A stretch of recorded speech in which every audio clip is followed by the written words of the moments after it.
On the morning of September 8, 2010, the quiet routine of a Kansas home turned into a scene of pure terror.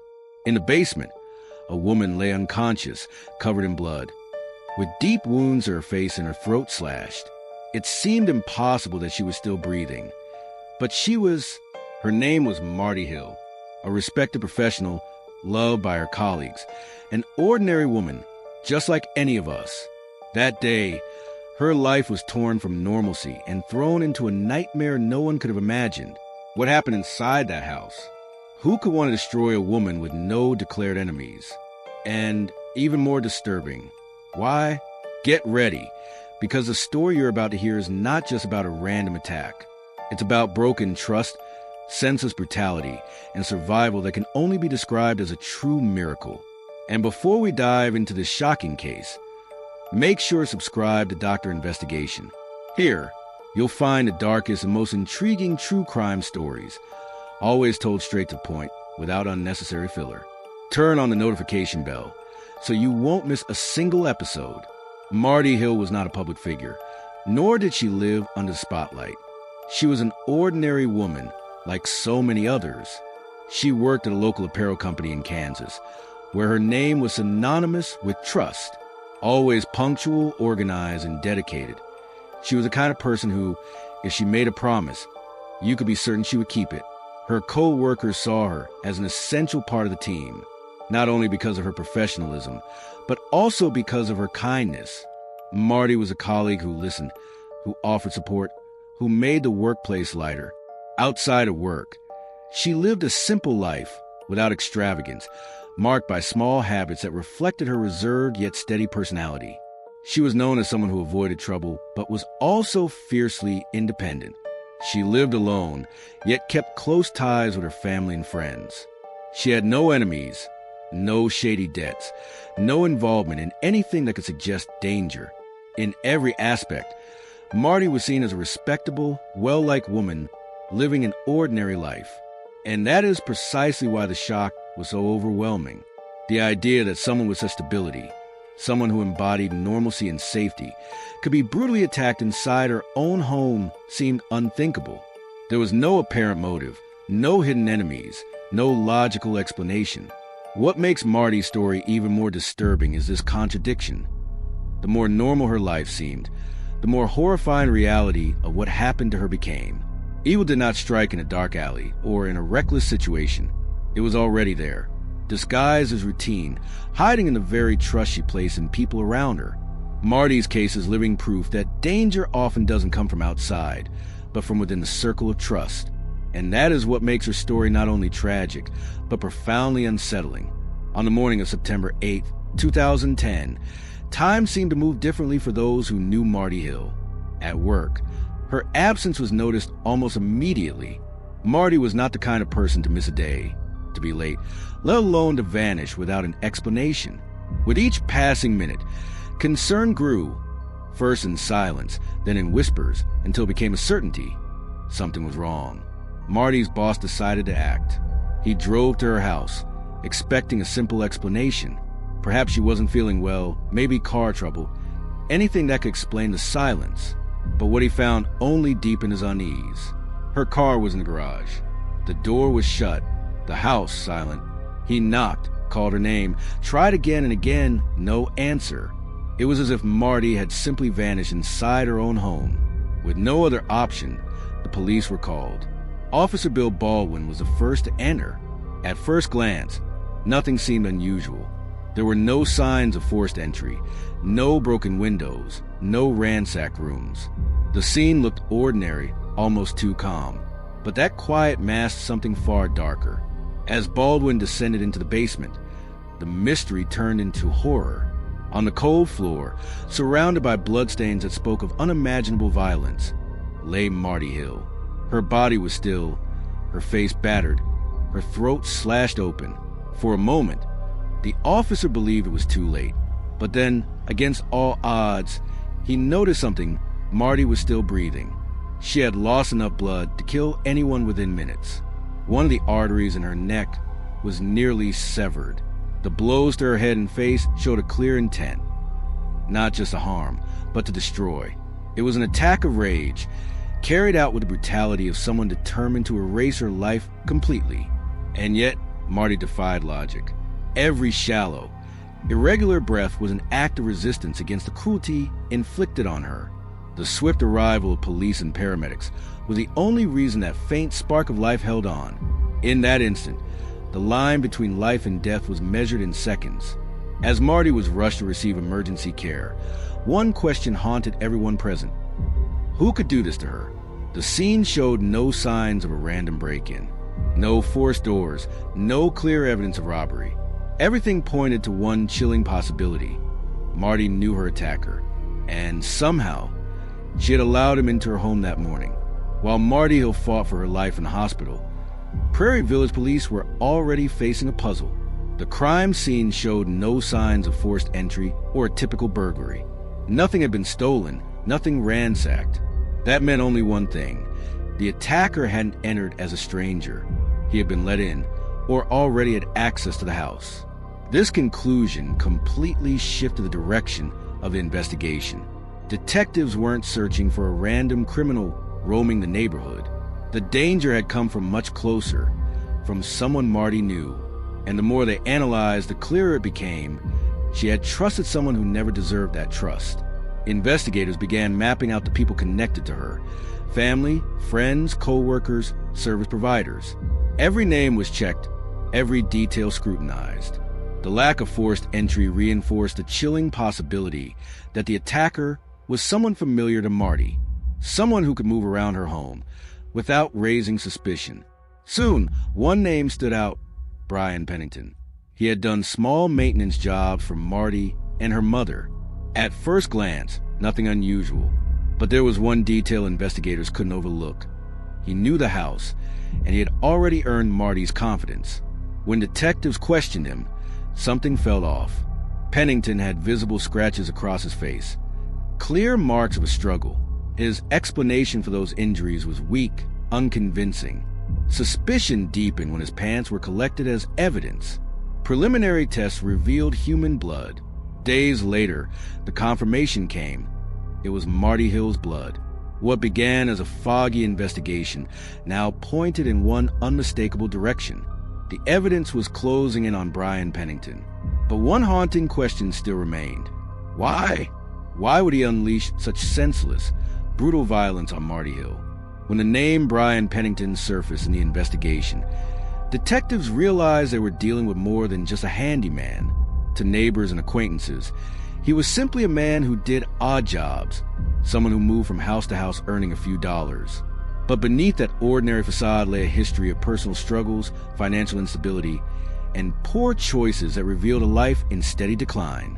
Pennington had a seemingly quiet profile, but investigators soon noticed something unsettling: his ability to get close to vulnerable people and win their trust.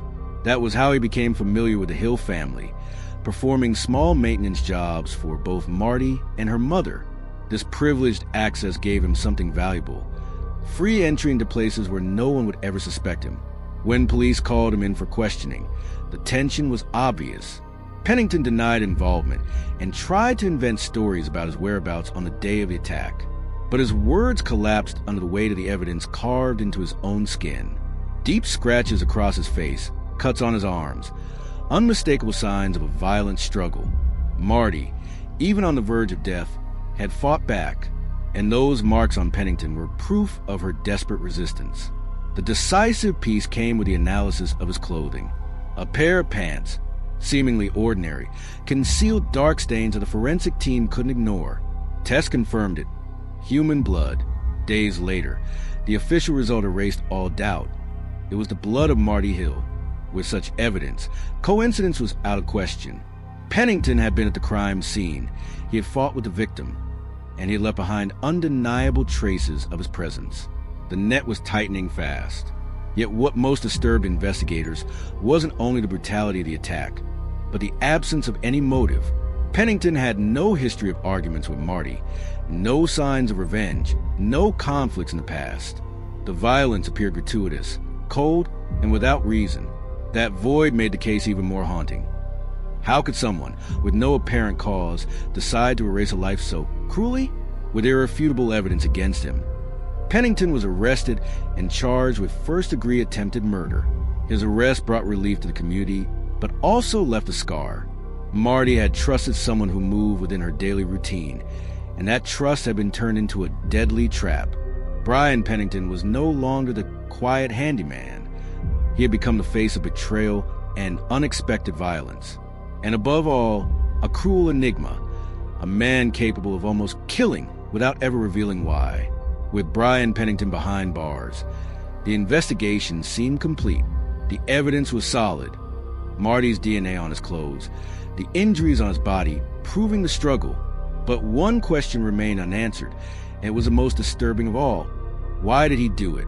In cases like this, detectives usually find a thread to follow. Money, revenge, jealousy, resentment. But in Marti Hill's case, none of these existed. There was no personal dispute, no threats, no history of conflict. Pennington's brutality seemed to appear out of nowhere, like lightning on a clear day.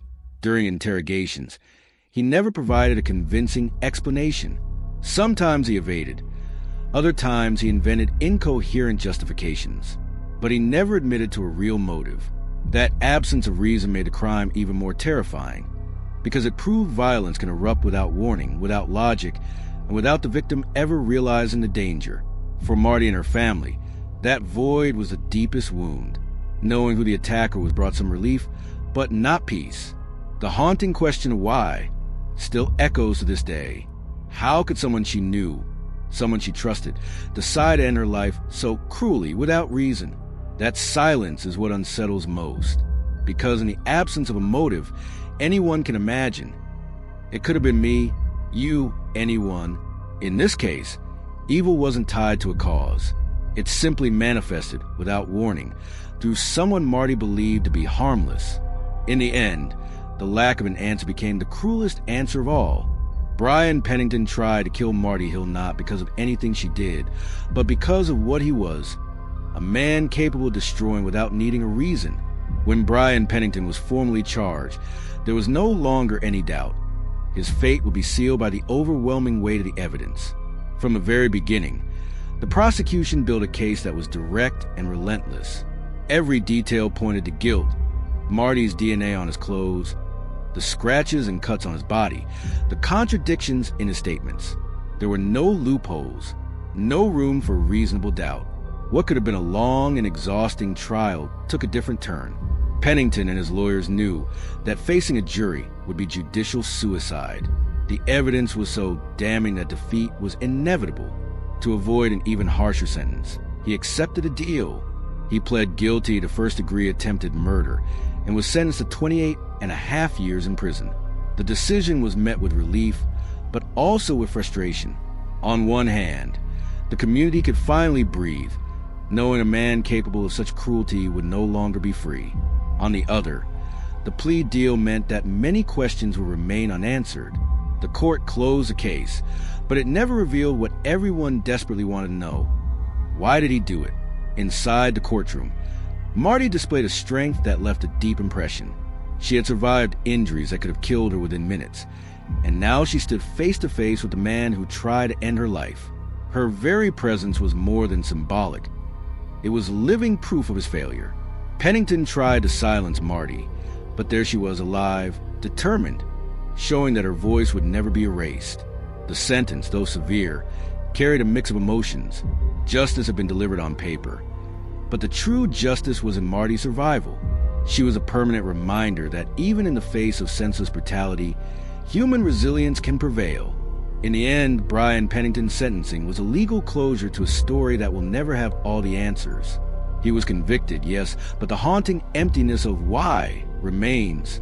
And perhaps it is precisely that silence which makes this case so unsettling, because it is not just a crime, but a psychological mystery that will never be solved. When Marti Hill arrived at the hospital, doctors didn't believe she would make it. The amount of blood she had lost, the deep slash across her neck, the violent blows to her head.